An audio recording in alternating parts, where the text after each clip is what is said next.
We were attacked today in the Golan, and a 15-year-old child, youngster, teenager, was murdered. 9 days ago, 3 teenagers were abducted by Hamas. We're doing everything in our power to get them back safely to their homes. We don't like challenges. Israel is the most challenged nation on earth. And I think you'll discover this, but you'll discover something else on your visit to Israel. What you'll discover is the unique capacities of the Jewish people in the Jewish state to overcome adversity and to build a remarkable nation. I think Israel is a remarkable achievement. You'll discover that. You may already know that. And I think you have an extraordinary opportunity as representatives of the Jewish media to tell our story to the world, but first of all to our world, to our people. In 66 years, starting from a beachhead of a few 100,000, we've multiplied our population tenfold. Our economy has grown 100 times. The Israeli economy that you see today is like 100 Israeli economies that we had in our independence. Our GDP per capita has grown 30-some times. Israel is the center of world technology and innovation. Our feet are grounded in our past in this land, but we seize the future. See, I just told you that our population grew tenfold. I didn't tell you that our rainfall decreased almost by half. So you can imagine that? We have half the rainwater. We don't have big rivers. Don't have that many snow-capped mountains. We have one that doesn't produce enough water. Our rainfall goes down by half. Our population expands by 10. Our economy by 100. Our standard of living by 30. We have no water problem. How's that possible? It's possible because we have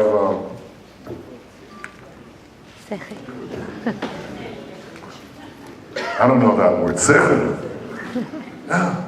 Tremendous innovation, tremendous technology. Israel is the #1 recycler of wastewater in the world.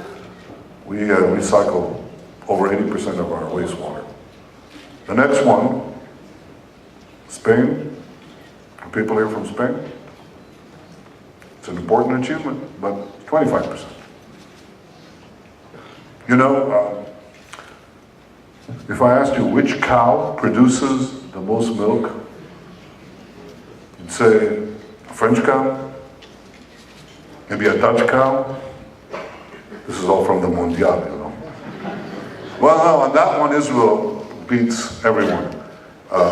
The Israeli cow produces more milk. You should see this cow. It's a computerized cow. Every move is recorded. There's a pill, camera pill. You may have seen it. It goes, swallow it, goes through your digestive system, and you can find out what's wrong. The next generation of pill already squirts the medicine where you have a problem. Then it comes out. Well, you can imagine. Now that's for your digestive tract. What about the spaces inside your body that are not in the alimentary canal? The digestive tract. Well, now there's a tiny robot that they've developed. And it goes inside the cavity. And it gets to a blood vessel. See, the blood vessel may have split. Now that's not too difficult. You can now take glue, right, and glue it inside the robot. Except there's a problem. You can glue an elephant to the ceiling. Their glue is strong enough to do that. But you can't glue two wet surfaces together. Well, we've solved that one too. This is Israel. Anything you use, your cell phones have a piece of Israel. The medicines that save lives, there's a piece of Israel in them. salad you eat, there's a piece of Israel, although I'm the only one who doesn't like these round tomatoes, you know. They're Israeli tomatoes. This is Israel. This story has to be told. Israel seizes the future. Israel right now has about 7% of the world's cyber market. Cybersecurity, you know. You don't want people getting into your bank accounts, into your cell phones, for that matter, into your traffic system, or into the power plants of your respective cities. Israel has about 100 times more its share of this market than its size. That's Israel. And Beersheba is becoming the cyber capital of the Eastern Hemisphere. That's Israel.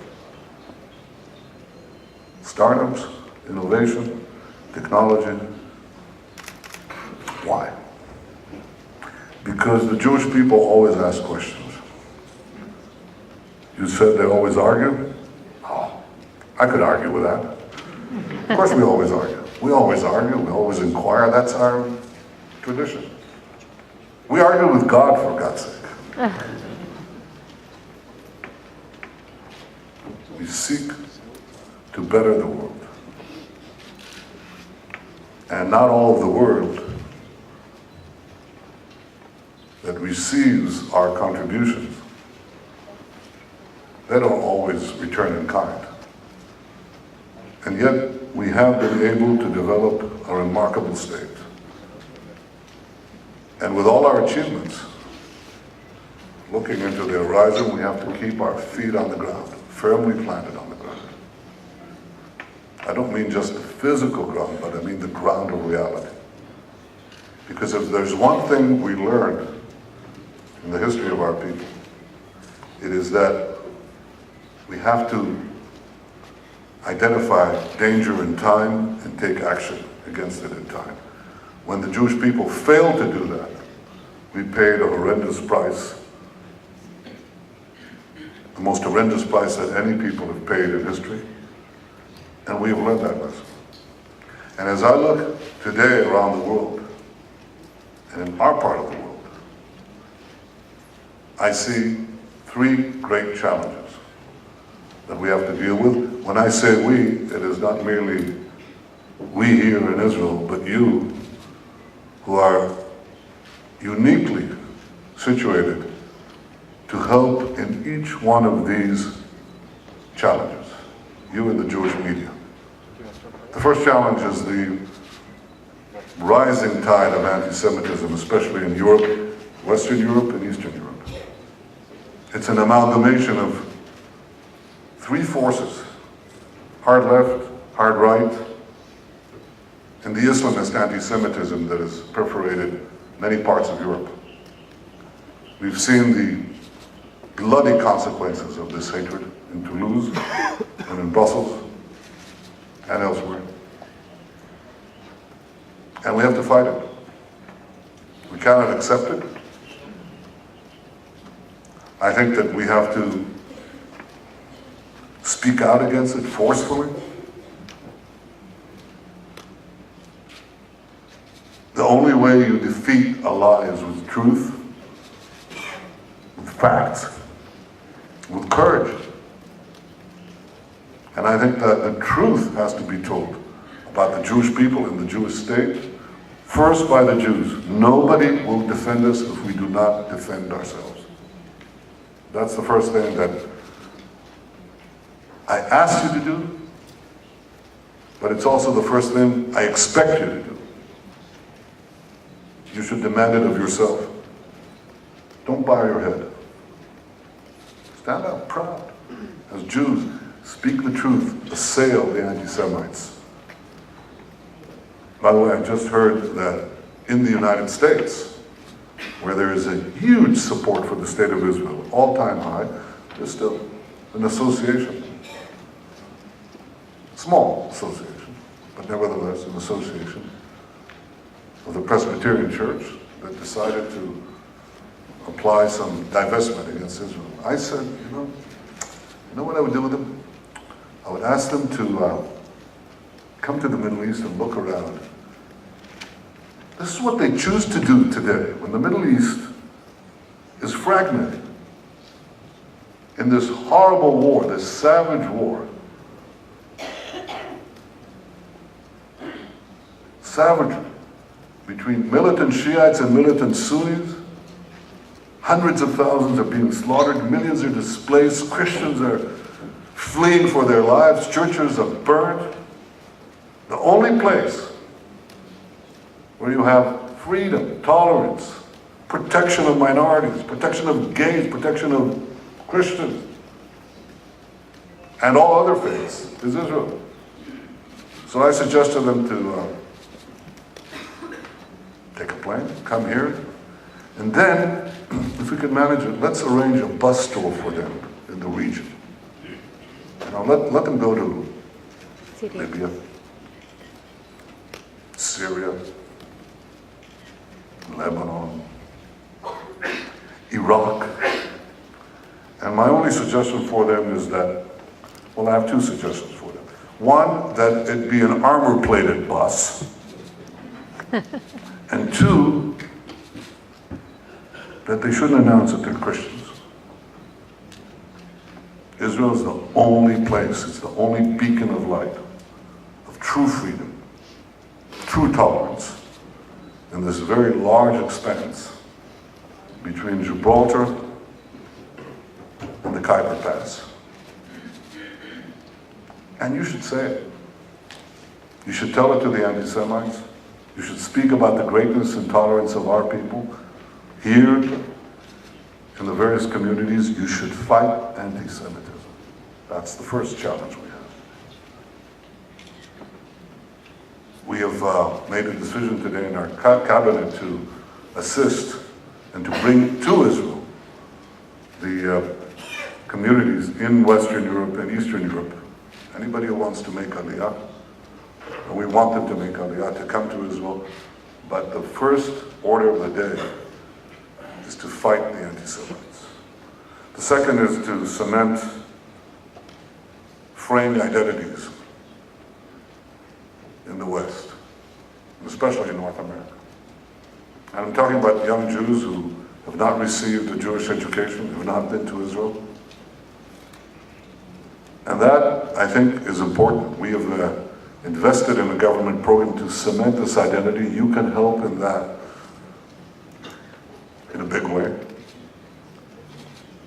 There are great programs like Birthright and Masa, in which we want to bring young kids here. There is no substitute for bringing youngsters like yourself here to Israel, to see with your own eyes and to communicate it to others, because we believe that when young people are exposed to our country, and our country, I mean our collective patrimony, and to our heritage,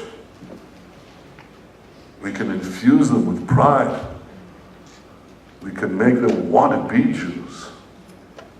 And we'll persuade some of them to come here. And that, I think, is the second great challenge that we have today, which I think you can assist in and you can take a major part in. And the thing is, the third challenge is the dangers that come from our region. And I've spoken about what is happening here. What is happening here now is that the centuries-old hatred between Sunnis and Shiites have now been uncorked with the collapse of the secular regimes, mostly dictatorships, that have contained us. They've collapsed, and the Shiite militancies are fighting the Sunni militancies with greater and greater venom and barbarism, and everyone that's caught in between. This is a fault line between civilization and savagery. You can see it on the Golan Heights. You know, we set up a field hospital there. I suggest you go there. And if you don't have it on your plans, Nitzan, organize it. Just go to the field hospital. We take in Syrian civilians, children.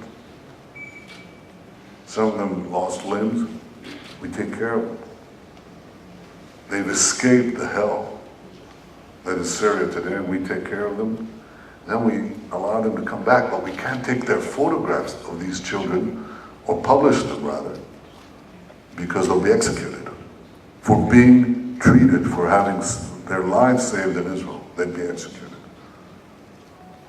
This is a fault line between civilization and barbarism. We cannot correct in the near future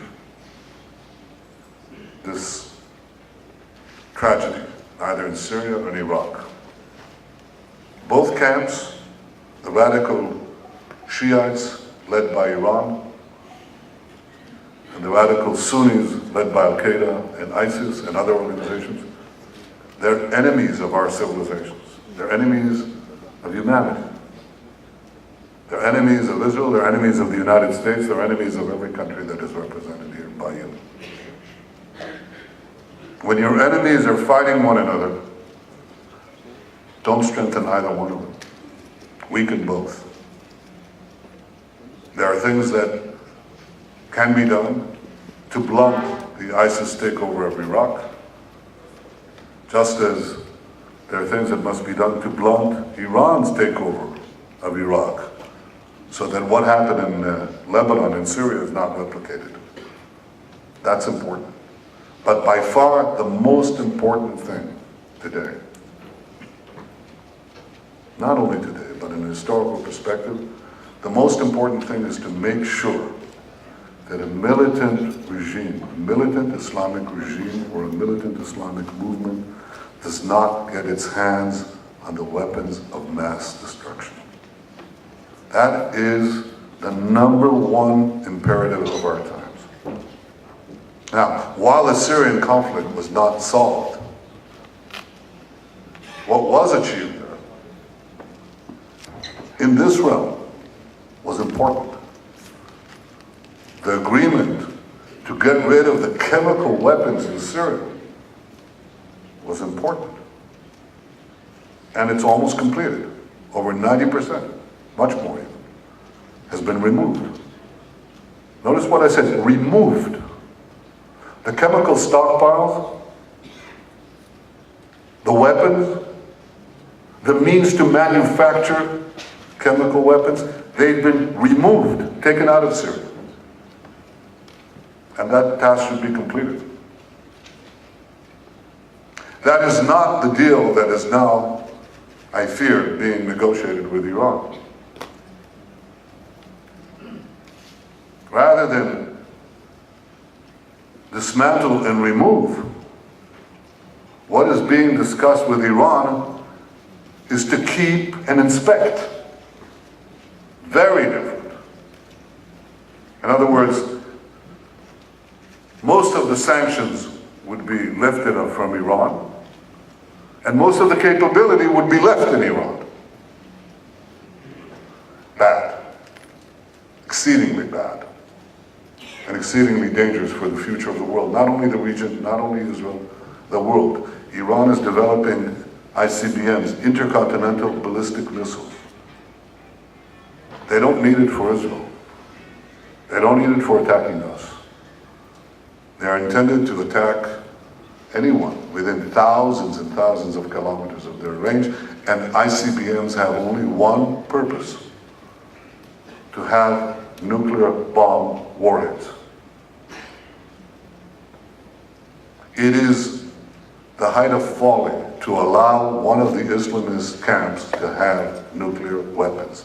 This will change history. It will be a pivot of history in a catastrophic way. That should not happen. If there's one message that needs to be put out today, it is don't let Iran, on the sidelines of this conflict in Iraq, have nuclear weapons capability, because sooner or later, and it's sooner rather than later, they'll have atomic bombs. That should be prevented. I give you these three challenges: the battle against anti-Semitism, the battle against loss of identity,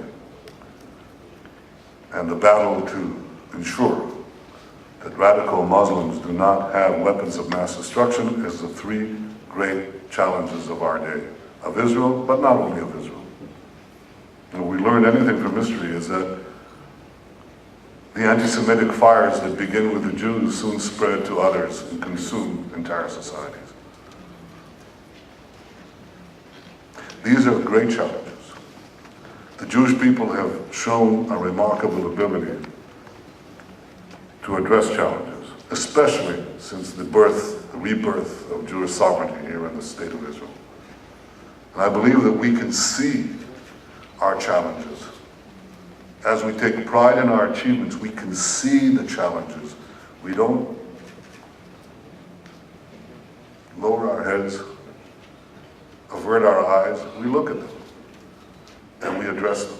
And when I say we, I include you in this collective. Because you're part of our people. You're here because you feel that connection. And I want you to transmit those feelings and those thoughts as you tour this country, as you see this remarkable land and this remarkable state where nobody argues with each other. But as we address each other, there's a tremendous bond and tremendous pride that we've been able to overcome the iron laws of history, rise from the ashes. I read recently a book, slender book. It's called The Lessons of History. It was written by a remarkable historian, American historian, Will Durant, who wrote, I think, 11 volumes that he called The Story of Civilization, documenting various civilizations. And then towards the end of his life, he wrote a small book with his wife, who happened to be Jewish, Ariel, The Lessons of History. What did he learn? So, you want the good news or the bad news? I'll give you the bad news first. The bad news, he said, basically, if you read it, you glean one lesson, and that is that numbers count.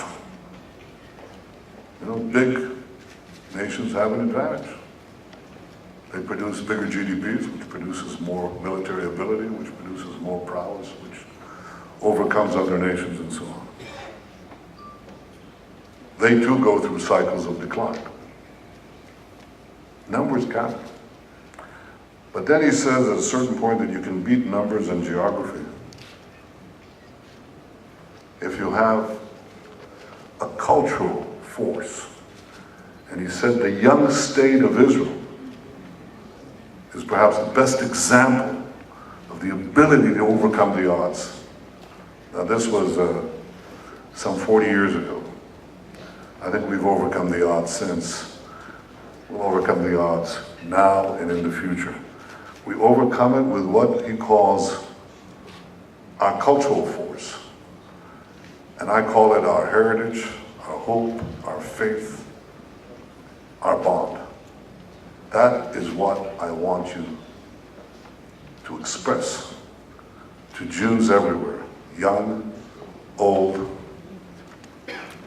middle-aged. I know you'll do it. Welcome to Jerusalem. Welcome to Israel. This is your land. Thank you.